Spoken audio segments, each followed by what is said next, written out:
The IEA is aided in its work by a distinguished International Academic Advisory Council and an eminent panel of honorary fellows.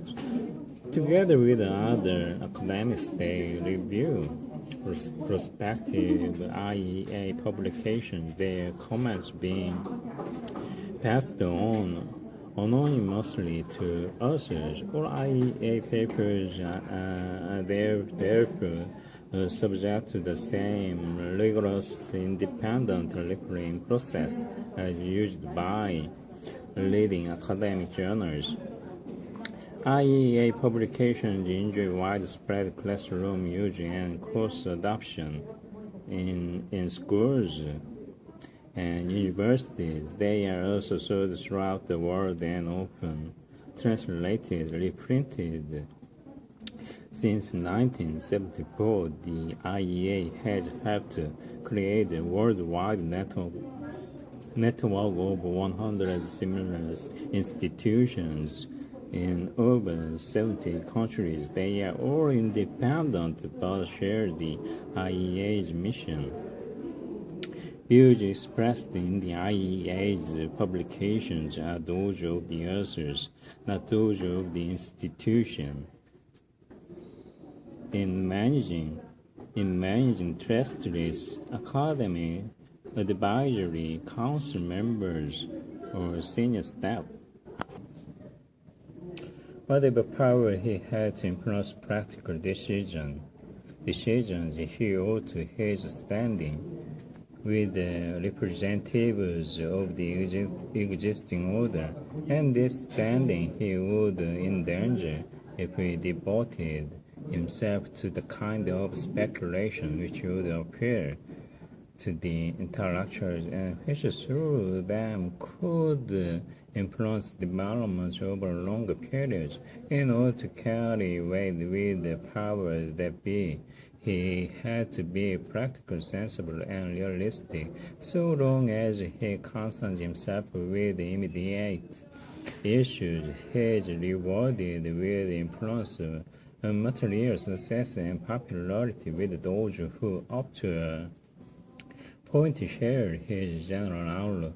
But these men have little respect for those speculations on general principles which shape the intellectual climate. Indeed, if he seriously indulges in such a long-run speculation, he is apt to acquire the reputation of being unsound or even half a socialist because he is unwilling to identify the existing order with the pre-system which he aims.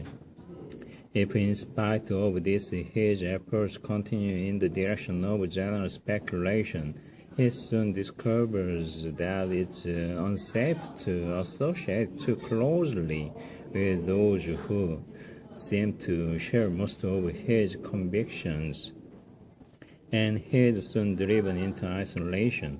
Indeed, there can be few more. The most glaring recent example of such condemnation of somewhat orthodox liberal work as socialist has been provided by some comments on late Henry Simon's Economic Policy for Free Society, 1948. One need not agree with the whole of this work, and one may even regard some of the suggestions made in it as incompatible with a free society, and yet recognize it as one of the most important contributions made in recent times to our problem, and as just the kind of work which is required to get discussion started on the fundamental issues. Even those who violently disagree with some of its suggestions should welcome it as a contribution which clearly and courageously raises the central problem of our time.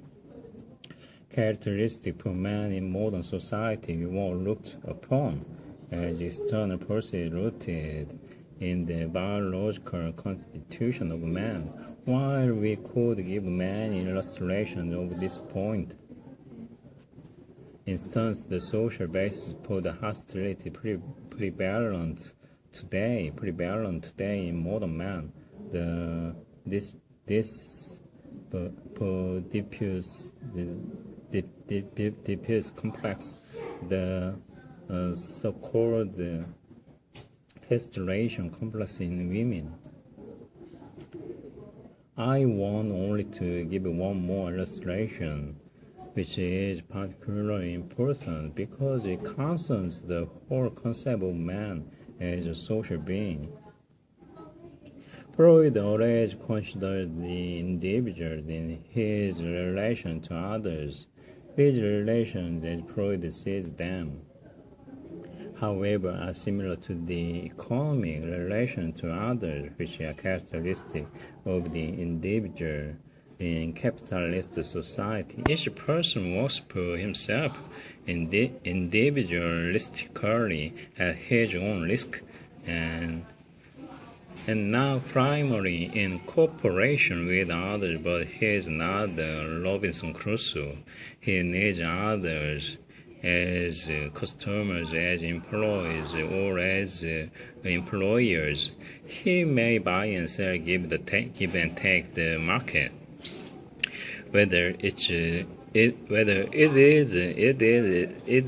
the commodity or the labor market, regulate these relations.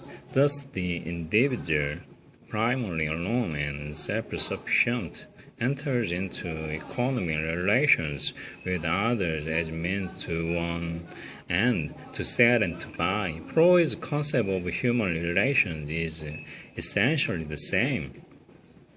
The individual appears poorly equipped with biologically given drives, which need to be satisfied. In order to satisfy them, the individual enters into relations with other objects, other individuals. Thus are arrangements to one's end.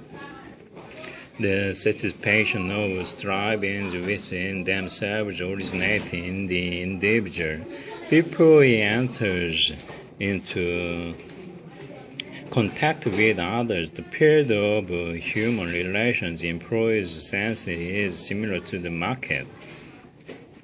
It is an exchange of satisfaction of biologically given needs, in which the relationship to the earlier individual is always meant to an end, but never an end.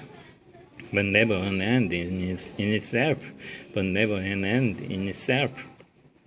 In itself, contrary to Freud's viewpoints, the analysis offered in this book is based on the assumption that the key problem of psychology is that of the specific kind of relatedness of individual toward the world, and not that of